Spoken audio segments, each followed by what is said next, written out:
So what is going on, guys? Welcome back to yet another video here on the Frickflyers YouTube channel, and today we're gonna be doing finally another video of the SLeia review. Yes, the Leia is a 7-cell highly elliptical canopy designed for experienced pilots with experience in cross-braced canopies such as the JPX or the JPX2. If you want a detailed review with all the little technical details, you can just read the brochure. The simple technical details is that it's fast but not the fastest. My review will be from the eyes of a competitor who used an SLeia for a while. The SLeia is the same as the Leia but with all sail material and a steeper trim. Let's start with the openings. There are no two ways around it. The openings are awesome. This breed of wings was almost solely designed around the openings. They are 99% on heading and very comfortable. Not super long snivels, but also not explosions. They are just fast enough. They are better than the Petra in the sense that the SLeia feels way more stable and comfortable during the opening. The Petra opens nice and on heading, but feels a bit nervous, like it's ready to take off spinning, even though it rarely does. I trust my SLeia and any Leia to give me consistent on-heading openings that feel like an off button of my jump.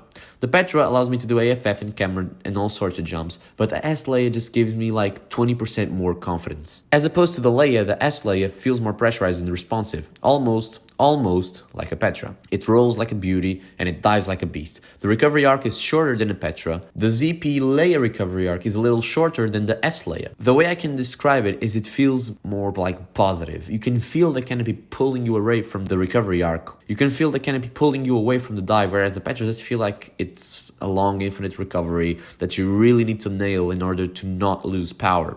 The fact that the canopy dives so well, yet still has a long but positive recovery, means that you will be finishing the recovery arc with an immense amount of power.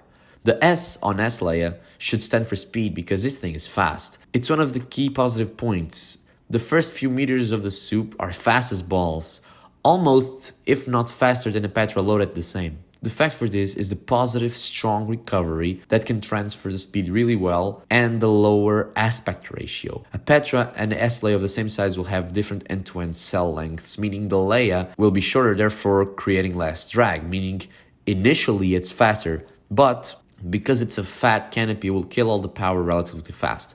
The Petra, on the other hand, maintains speed and lift for longer as it has a higher aspect ratio, therefore more leading edge length to generate lift. This is a key important difference. An SLeia will do well in the speed rounds of comp, but when distance comes, the efficiency of the Petra will steal the show. The toggles, risers, harness are sensitive as expected, no surprises there. The SLeia is not supposed to be your first elliptical canopy, so it shouldn't be surprising or overwhelming. Just a little more sensitive and rigid than a normal Leia. To finalize, I would like to give a summary of this rig. It's in theory perfect. It opens super mega nice, it can handle huge loads, it's super fast and feels super fast, so it'll make you smile when you swoop, and it kinda has performance to live up to the hype, but in reality it's a novelty canopy. If you want a fast award-winning beast of a wing, get a Petra. If you want heaven on the opening and hell on the landings, get a Leia. The promise of performance should be fulfilled via getting a Petra. In the end, it's beautiful, it's gorgeous, it's an amazing canopy, but in reality, just get a Petra. Start and end, a rise and fall, no system eternal and no one immortal. Creation all, but then in destruction, we cannot change the fate of civilization.